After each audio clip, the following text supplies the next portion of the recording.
Number है 386। सैयदना Abu Qatada रज़ियल्लाहु अन्हु फरमाते हैं कि हम इस हाल में नबी पाक सल्लल्लाहु अलैहि वसल्लम के हमरा नमाज पढ़ रहे थे तो आपने कुछ लोगों की आवाज़ सुनी। बस आप नमाज पढ़ चुके तो आपने पूछा तुम्हारा क्या हाल है, यानी ये शोर क्यों हो रहा है।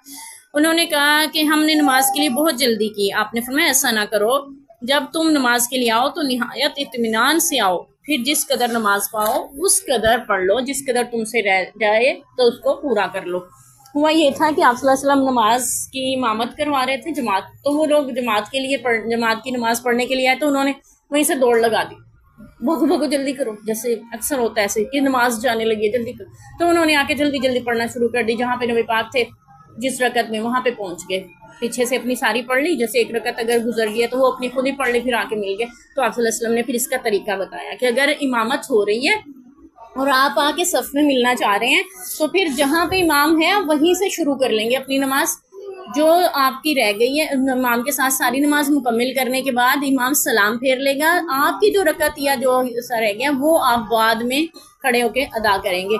यानी फ़र्ज़ किया कि मगरिब की नमाज में आप हाजिर हुए हैं और इमाम साहिब एक रकत पढ़ चुके हैं, वो दूसरी रकत में है, आप आके नमाज में मिले हैं, आपकी पहली रकत है, इमाम की दूसरी है। 2 रकतों के बाद तशहुद में बैठेंगे, इमाम ने तहियात पढ़ा है, आप भी पहली रकत के बाद पढ़ रहे हैं। फिर आपकी दूसरी रकत जब शुरू होगी इमाम की तीसरी होगी, इमाम अपनी तीसरी रकत में सलाम फेर लेगा, आप उसके साथ वैसे ही बैठेंगे लेकिन सलाम नहीं फेरेंगे। आपकी जो एक रकत रह गई थी वो आप खड़े हो जाएंगे और उसमें सिर्फ सूरह फातिहा पढ़कर ही आप उसको पूरा करेंगे, पूरी रकत को पढ़ के फिर आप सलाम फेरेंगे। अगर आप इस तरीके कार को देखें तो आप देखते हैं कि आपकी मगरिब की नमाज की पहली रकत में भी अत्तहियात पढ़ी गई है, दूसरी में भी पढ़ी गई है, तीसरी में भी पढ़ी गई है।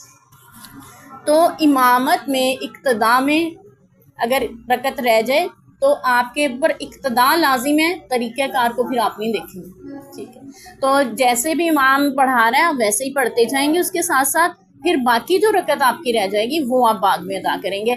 आपकी पहली रकत रह गई है ना मगरिब की, आप पहली रकत में सुबहानकल्लाह भी पढ़ते हैं, दुआ इस्तिफ्ताह भी पढ़ते हैं, सूरह फातिहा भी पढ़ते हैं, फिर कोई सूरत भी पढ़ते हैं, लेकिन आप वो पहली रकत जब आखिर में मुकम्मिल कर रहे हैं ना तो उसको आखिरी रकत की तरह मुकम्मिल करेंगे, सिर्फ फातिहा पढ़ के।